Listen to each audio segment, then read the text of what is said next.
There was 3 runs in the first 7.5 innings, and now there has been, count it up, I can't even do that math, 10 for the Diamondbacks, 5 for there's 15 runs in the 8th inning. This is the craziest game I've ever seen in my entire life, and I know a lot of you watched the 23-22 game for the Cubs and the Phillies back in 1979. I wasn't born yet, so this, for me, was the craziest game. It was stupid. It was really stupid. 21 runs in an inning and a half, and the Cubs win this one. Spoiler alert, but here's why it was stupid, because you're looking on your screen right now. This is the win probability. In the 8th inning, the Cubs had a 99% win probability. 99%.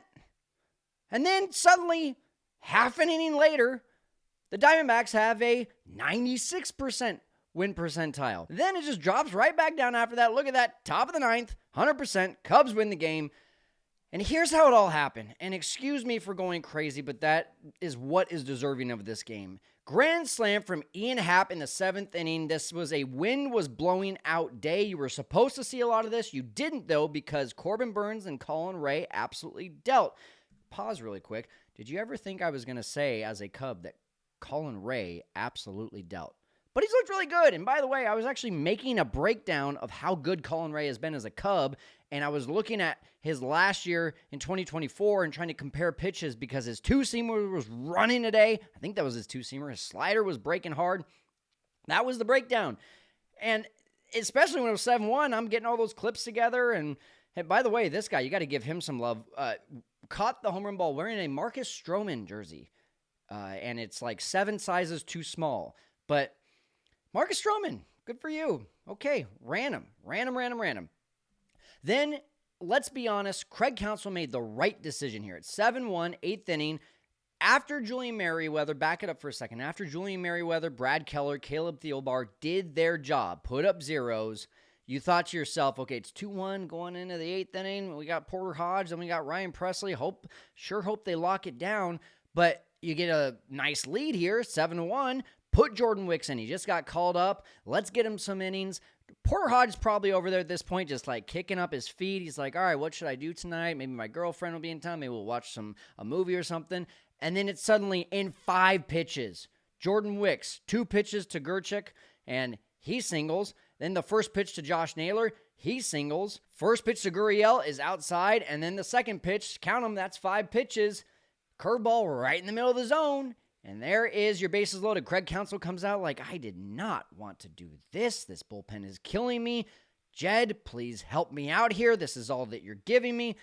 But he made the right decision. Porter Hodge comes in. And what does he do? He gives up a third pitch grand slam to the biggest Cub killer of all Cub killers, Eugenio Suarez, which apparently that is the correct way to pronounce it.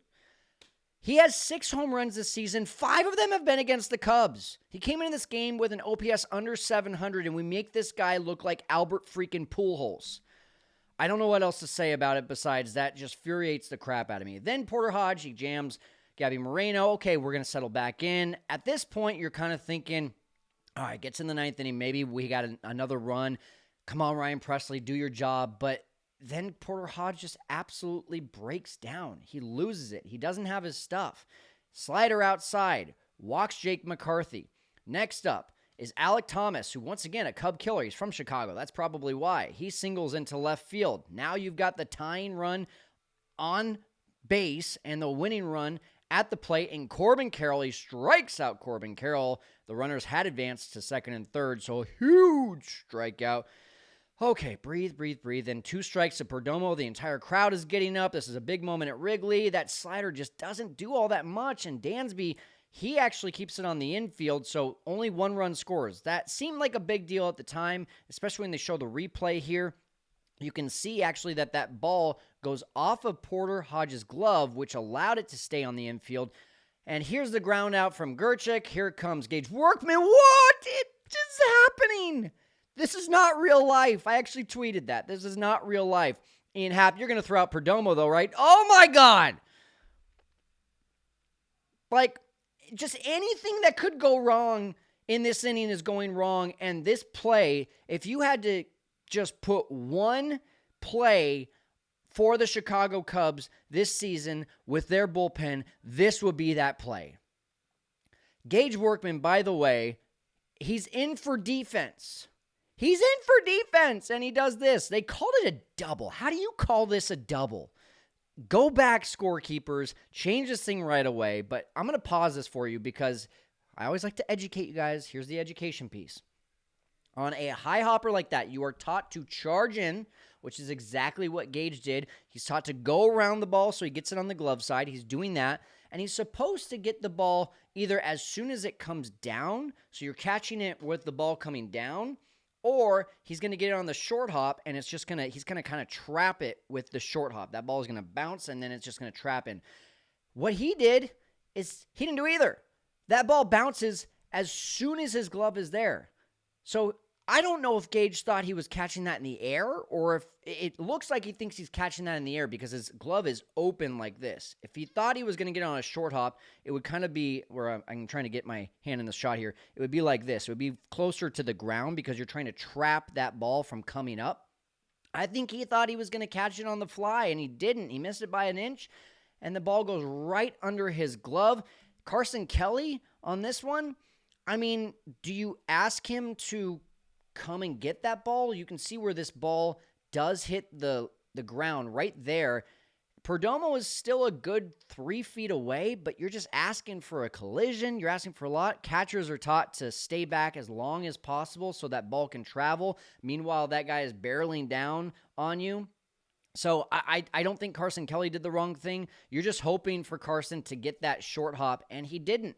And then now the Cubs are literally down. They're losing. They were up 7-1 to start this inning. They're down 8-7. What in God's green earth just happened? And then Porter Hodge continues to struggle. He walks Josh Naylor. Craig Counsell comes out. He's like, good Lord, the guy that had a 2 ERA with me, he was my best reliever, can't get the job done. Let's go Ethan Roberts. You haven't given up a run at all this season. And there it is, 3-run homer. It's 11-7. Jesse Rogers right on the dot says, per ESPN stats info, the Cubs haven't lost a game after leading by 6 or more runs in the 8th inning or later since April 17th, 1976. They've won 809 straight games in this situation entering today. And just about everyone in Cubs Nation had already turned off this game. It's over. This bullpen's a joke. They're screaming on Twitter. They're blaming Craig. They're blaming Jed. They're blaming Tom. They're blaming the players for not producing. Personally, I think this is a problem. Just because we won today doesn't mean this isn't a problem. The players have to start producing. I thought Craig Counsell managed the bullpen nearly perfect today. The only thing I really want to see is Brad Keller in higher leverage situations. But Brad Keller, 1 inning, 2 strikeouts, killed it, and he did his job. So this is not supposed to happen. This is not on Craig. This is not on anyone except for the players that are out there and not performing. You can say that it's Jed and Tom because they didn't spend enough money. But I'm just telling you, Major League Baseball pitchers, they keep a 6-run lead in the 8th inning. Sorry, I'm emotional. This game was crazy. Okay, bottom of the 8th. You got Nico Horner leading off. Cubs fans are already checked out. Oh, hit by pitch. Bryce Jarvis, by the way, is in. You think to yourself, wait. With a 4-run lead, don't the Diamondbacks have like a really good bullpen? Yeah, they have a freaking phenomenal bullpen. Their best bullpen guy, Justin Martinez, hasn't given up a run all season long. Shelby Miller, former Cub, 34 years old, hasn't given up a run all season long. Jalen Beeks has given up 1 run in 9 games. And A.J. Puck, who's really good too, 3.38 ERA. Guess what? They all pitched in the Marlins series back-to-back days. Thank you, Marlins! This is why the Cubs end up winning this game. And yes, you took Matt Mervis, and yes, he looks like the first baseman that got away for the Cubs, at least for now. But they sent out these 4 pitchers against the Marlins back-to-back days. So the Cubs got the sloppy seconds. And that's exactly what Torey Lovullo ended up seeing because he walks PCA on 4 straight pitches. That's first and second with nobody out. Carson Kelly's already hit home run this game. He leads the team in home runs. Add another one on there. He was tied for the lead in home runs, I should say. Now he leads the team. 6 home runs. And by the way, it's like 30 plate appearances. He's hitting a home run 1 out of every 5 at-bats. This is crazy. So Carson Kelly rounds the bases. The Cubs are down by 1. In comes Joe Mantiply. If you want to know, is Joe Mantiply good this year? Nope, he's not good. 13.50 ERA coming into this game. Ian Happ on a 1-2 pitch says, give me that changeup. And that's exactly what Joe did. Smokes it into left field. He does get the ball cut off. Single. Kyle Tucker, though. Kyle Tucker has not hit a home run since April 6th against the Padres. That is 12 days ago. It's been 12 days since Kyle Tucker's hit a home run. And he sits first pitch, change up, see you later. Cubs have the lead, baby. Oh, dear Lord. Once again, is this real life? What am I watching? There was 3 runs in the first 7.5 innings. And now there has been, count it up, I can't even do that math. 10 for the Diamondbacks. 5 for there's 15 runs in the 8th inning.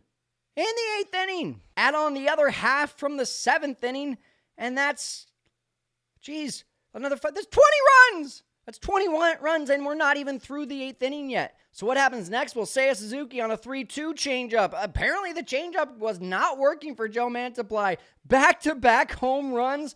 I don't know who this team is. Neither does John Cusack. Looks over at his friend. Oh, my God. He almost looks upset. John Cusack is like, he looks like he just lost a friend. He's like, oh, my God. No. You're supposed to be happy, John. It's okay. Okay, Cubs are up 13-11, but then PCA. This felt like a really big moment on an 0-2, bases loaded, able to add on. Nope. I think that was a curveball. Swings through it. And then Carson Kelly, you think, okay, he's hit 2 home runs today. This feels good. He smokes one to second base, but it's right at the second baseman. And you just go into the 9th inning sweating bullets because Ryan Stressley is in there, but he's looked really good the last 2 times out. He does give up a double to Alek Thomas. Not shown here. A great play by Michael Busch. That could have been a double as well right before this. So that saved probably a run right there. And then you got Corbin Carroll, 2 for 5 going into the at-bat, but he's dangerous. His OPS is over 1,000. First pitch, curveball. He pops it up.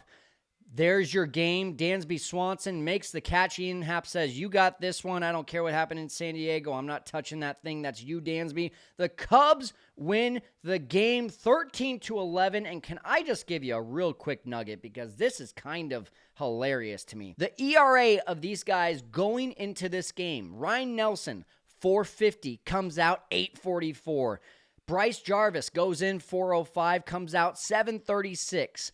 Joe Mantiply, even though he got destroyed, he had the least movement on his ERA because he was that bad. 1350 coming in, goes out with 15.95 on his ERA. Jordan Wicks went in with a 0 and comes out with a line. What does that mean? It means that he has an infinity ERA because he doesn't have a single out so far this MLB season. He needs to get an out, and then it'll register. And then Porter Hodge, this one hurts me. He goes in with a 2 ERA, comes out with a 7.45 ERA. That should be changed, though, because that double by Grichuk is going to end up being an error. That has to be changed. Sometimes these box score things take a while to change. But all I know is this bullpen needs to be fixed. It needs to be fixed. And I'm glad that they're making moves like optioning guys right away, getting this thing done with, but the guys that come up, they got to produce, and if they're not going to produce, we got to start finding someone else. It might be time for Cade Horton. I don't know. Let me know in the comments, like, I don't even know what to ask you guys. What did you think of this game? We'll see you later.